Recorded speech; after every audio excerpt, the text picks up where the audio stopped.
After an incredible, and maybe the last, free comic book day, the comics industry is back pushing out some massive comics. If you thought you saved money last week because there were so few books on your pull list, oh boy, do we have news for you this week. This is going to be a huge week for comics. And first and foremost, we are going to talk to you guys about the books that are going to make it on Pals Pulls. But don't worry, we're going to cover all the biggest releases coming to the comics industry this week right here on Pals Previews.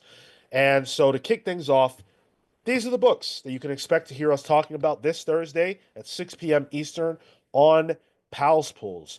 Absolute Superman number 7, Absolute Green Lantern number 2, Blood and Thunder number 1, Free Planet number 1, and Amazing Spider-Man number 3. I'm glad we're doing Free Planet. I had my eye on it, and uh, I'm not as familiar with Aubrey Citizen's work, so I'm glad we get to do this. Image plus sci-fi, I feel like it's like always a good mix. I'm excited to for this one. Blood and Thunder. That's the new Kirkman. Yes, it He's is. working on it. Yeah, Um, it's a couple people on it. It's Benito Sereno is also working. It looks like the writer and the story is by Robert Kirkman, so it might be one of those situations going on. Art looks pretty nuts though, based on the cover alone. Um, Void Rivals is really good. I think there's some good story there. So I'm curious to see what this could be about. It's outside of the Energon universe, so it's just more skybound proper. But I think that a Kirkman led book can always surprise me. Oh boy. Uh well, Absolute Superman definitely has Brainiac on the cover. and So that might be all right. well, potentially Candor, right? That's the idea. I'm gonna I'll put my money behind Blood and Thunder, I think. Hmm. Like whole looking at this list, it's not quite what I was hoping to be on this list. So, and we'll get into that, but um I think that's where I'll go. I'm gonna put my money behind Amazing Spider-Man number 3. I have not been disappointed yet with the first two issues, and I expect this to continue to be quite good. It's tough to beat Pepe Larraz's art, but I gotta be honest, Joe Kelly, I think he's knocking it out of the park. I really think he has something with this Spider-Man run, and so that's where I'm at this week. What's the local scuttlebutt for us on Spider-Man, like in the comments and stuff? Are we still taking heat? Yeah, so it's very mixed. Right now, I'm seeing a lot of people who are saying, "Oh, I didn't like Zeb Wells' Yeah. run, but I like this one." I'm also seeing people say this is more of the same. Issue one felt like it could have taken place at any time in Peter's history, and that until they move the character forward, people are just not going to invest. Yeah, sure. All right. These are the books that you can vote for to potentially be on the show because there's always one spot that we reserve for you guys. So these are the options that you have. Secret Six, number 3, which is pulling up the rear. It is the lone DC book on the poll, and normally that doesn't matter, but this week it certainly does, as it's only got 12% of the vote right now. Ooh. Star Wars number 1, which has 21% of the vote. Fantastic Four Fanfare number 1, which is 26%, and Ultimate Wolverine number 5, crushing the competition at 40% of the vote. I'm gonna be real with you pals out there, the greater pals verse universe. I'm not into Ultimate Wolverine. I don't see what you see in it. I'd much rather read a Mark Waid Fantastic Four book, to be honest. For Wolverine to be this far ahead, I think is pretty crazy. Like, it's a fine book. It's not 46%. On a yeah, on a week where Star Wars number 1 is coming out, like That's what I'm saying. Where are the Where are Star my Wars where are my fans? Trekkies? The mighty have fallen. I don't think that man, the Star Wars brand in comics commands the same attention that it did when they first launched that line a decade ago. yeah, a decade ago. Yeah, 2015, 2016. That shit was fire, dude. And here's the thing about this Star Wars #1, because I also wouldn't mind reading this. This is directly after Return of the Jedi. So we are out of the original trilogy at this point. Yep. Finally. Which honestly I think is where the books probably should have started. At the Genesis, you can still do your actor like depictions of these characters, but tell us new stories and have the room to tell us new stories. Actually, no. This is Phil Noto. We're good. Yeah, keep voting the way you guys are doing it. I knew you'd fall off once you saw Noto was Yep. on it. Marco is natto into Phil Noto. No, sir. I was hoping for Fantastic Four fanfare to win. Yeah. I love Ultimate Wolverine, but come on, man. Fantastic Four movie comes out in 2 months. But hey, you guys vote how you will. It's your power. So, what we're gonna do now, though, is we're gonna talk to you. We're gonna turn over to LeagueOfComicGeeks.com, and we're gonna talk to you guys about the books that are on our radar this week. Not going to be reviewed on the show, but books that we are interested in that are dropping this Wednesday. Okay, guys, right off the bat, row #1 here. Let me pitch something to you that might be a revolutionary thought. What if Jed McKay created a new team of supervillains? I'm out. What? I'm out. You're not going to check out X-Men #16? I think you know I'm not going to check out X-Men number 16. With this Ryan Stegman cover on it, where we get to meet the all-new, all-different X-Men? These are the mutants. There are mutants that call themselves X-Men in Alaska and Louisiana and Chicago. But Cyclops finds a new team, and this is the 3K team. So we got the 3K X-Men here, which... They got that white power X-Men. I know Sean's going to check it out, so we can just keep going. Fuck no. Pick of the week. Thanks. I Pick of will the be week checking for this out, Sean. though. I will be checking this out. Don't know why. Because Don't I'm know an why- idiot, Marco, and I read every X-Men book I can. You should be reading JSA, JSA number 7, segue. because that's some good shit. We just came off the Wildcats back on of the cover. Done. That's it. It's another shower issue or whatever. It was a bathtub, first of all. Well, Bath time with Wildcat. easy. Pick of the week. I'm calling it. Go get that. Do you remember what happened to Wildcat last issue? Yeah, I don't think we're... It's don't one think of he's his lives. It's he's one of his Nine lives. lives. Oh, Yeah, yeah, got it. I forgot about that. Yeah, Yeah. you're good. It's gonna reset this issue anyway. I think you guys are all wrong. You guys should be talking about The Moon is Following Us, number 9. This book is insane. I cannot believe I am the only person on this panel who is kept up with this. This is the penultimate issue, and this book is so good. Daniel Warren Johnson and Riley Rossmo, what else do you need? Like, I shouldn't even have to pitch it. It's just the names. And you said it got like heavy this last issue, right? Couple issues ago, yeah. Yeah, But, okay. It's yep. the Is penultimate this- issue, I think. Yeah, okay. Well, I got to tell you, I, for one, am baffled and furious Oh. about the fact that Resurrection Man Quantum Karma number 2 is not on the show because that is not only going to be my pick of the week, it's going to be my pick of the month. Calling it. And how dare we? How dare I? It's okay. Look, I will fully accept blame because when I put this together last month, I frankly didn't see it. I didn't see that it was there. It's a little low That's down the on the honest list. truth. Yeah, it's a little low down. And that's crazy how far down it is. I will call attention to the Felipe Andrade variant cover. Beautiful watercolor gouache or something. Let that slide in. Crazy stuff. Let's I like this energy. Let's keep this energy, this contentious No, I don't like energy. this energy. You guys are idiots, and you're wrong. Because it's yeah, May. Yeah, perfect. It's May. It's May. What do you think about when you think of May? Flowers. May Parker? Oh, Justin Timberlake. okay. Well, none of you are right. It's a Mother's Day is in May, right? Mother's Day. Oh, sure. So I wanted to actually spotlight 2 books that deal with mother-daughter relationships. One of them is Black Canary, Best of the Best, number 6, the Tom King book with Ryan Sook on art as well. It The text of it is that it's Lady Shiva versus Black Canary in a fisticuffs boxing-esque match. But the actual text is that it's a fight in a relationship between Black Canary and her mother. And how her mother's dying, and Black Canary is grasping at straws to maintain that relationship.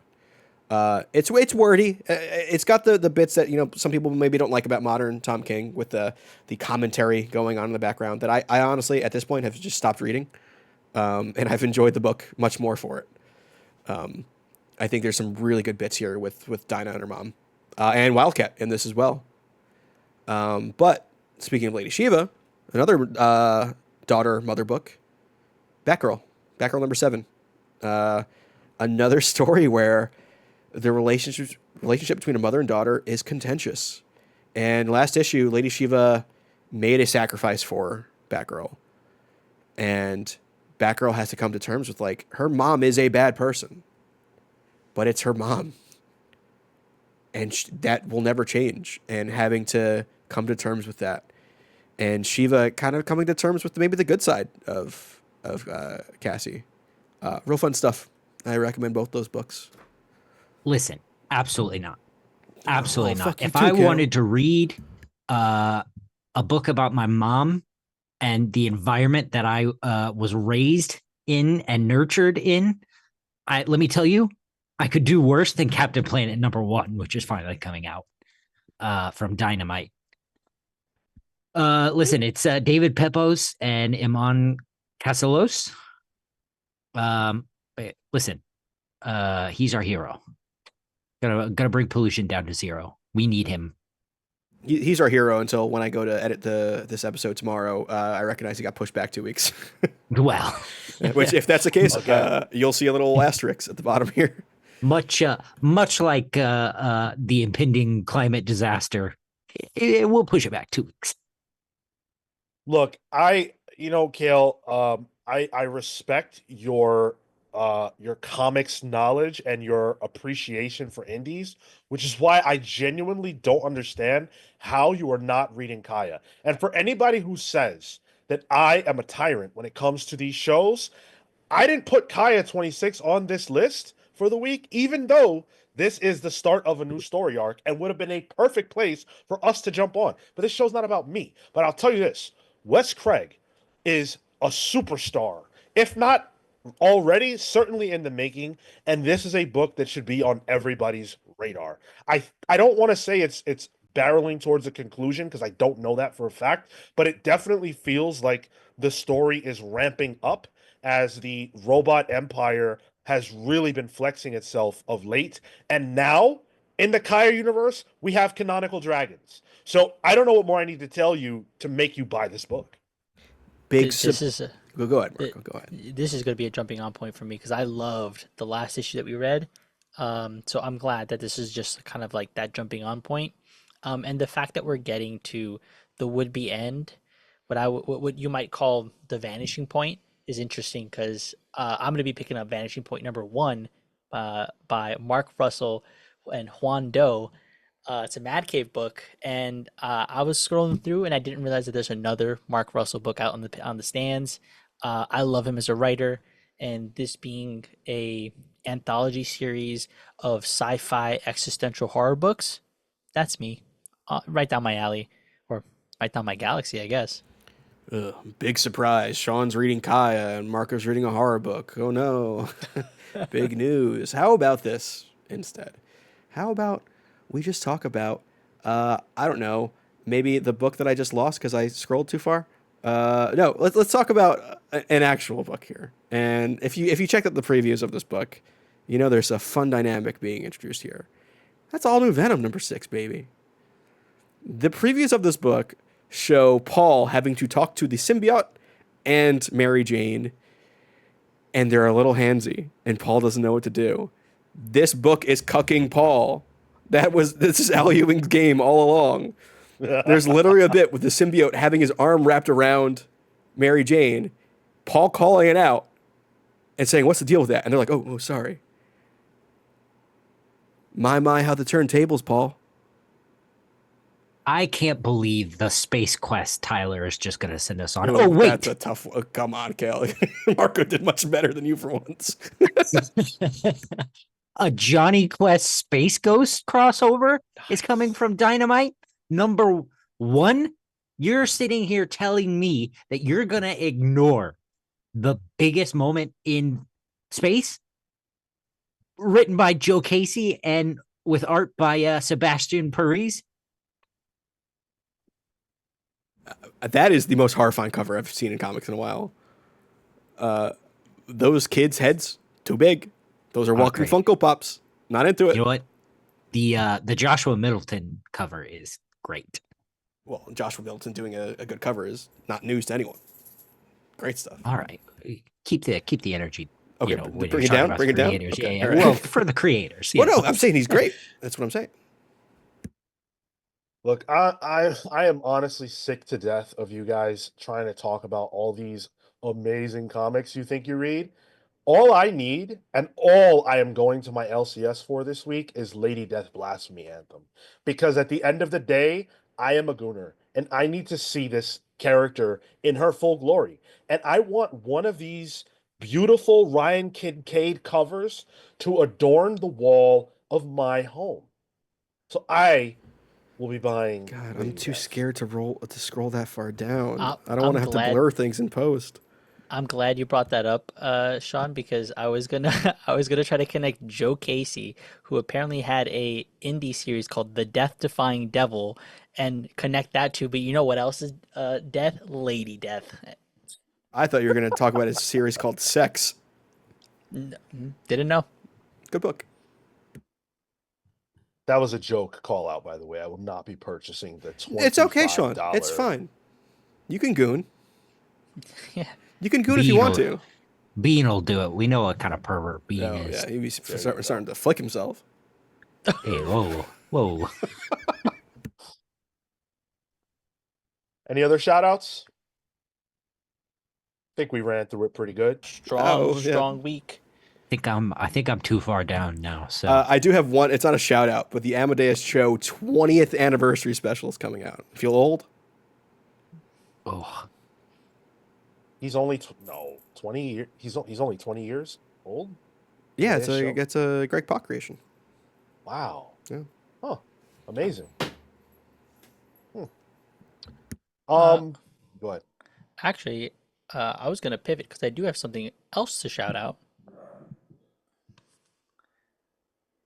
In my little spotlight, this is a book called The Man Who Came Down the Attic Stairs by Céline Loup, who, for anybody who might know her, also does erotic comics, but that's beside the point.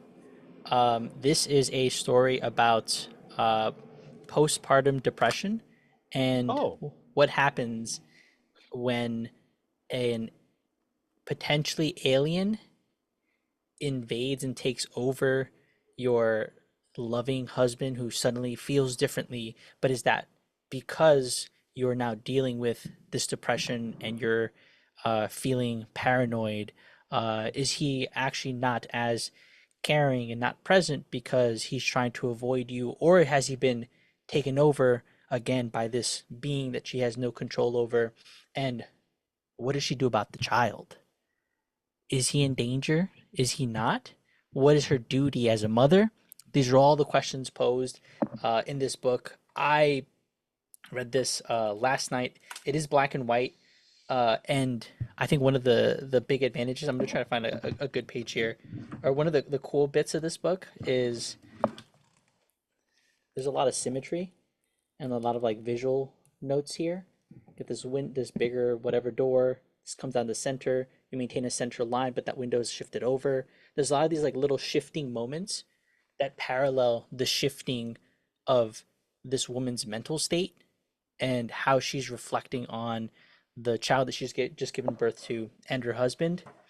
It goes from these cutesy kissing moments between the mother and father to the kid is always crying and scared and has like is dirtied and great thriller.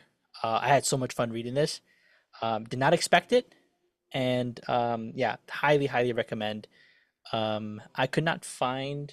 This is Archaea. I don't know that these are still selling, but if you can, I do recommend picking this up.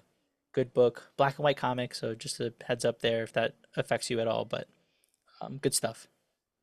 Now, did you pick that up thinking it might be an erotic comic? No, I had just also apparently Celine Loop is also just known for that. Like I think it's called I forgot what it's called, I thought but I thought you read the title differently. You're like, ooh, that's gonna be a trickle down those stairs. Jeez. no, uh, it's good. There's a moment where the title like comes into play. Literally comes down walking stairs, and you're just left questioning. What was the title of that again? Uh, the man who came down the attic stairs. Interesting. I like the cover. It's pretty cool. Who's the publisher, Marco? This is Hey, Archaea. Okay, they have very quality books. It's a European. Mhm. She's I was gonna French. say it looks like a bande dessinée. Yeah, yeah. And like here's black and white. A lot of visual, a lot of lettering. Um, good stuff. That looks like something I would actually read. Yeah. Well, that brings us to the close of another edition of Pals Previews, but we want to know from you, what books are you pulling? What did you get on Free Comic Book Day? Share your thoughts, share your pulls with us in the chat. Join our Discord server to extend the conversation with us. It goes all throughout the week as our listeners and Discordians share their pulls over there. We want you to join that, and we will see you on Thursday for Pals Pulls, where we're going to review all the books we talked about earlier, and it'll be a great time as it always is. So thank you so much for joining.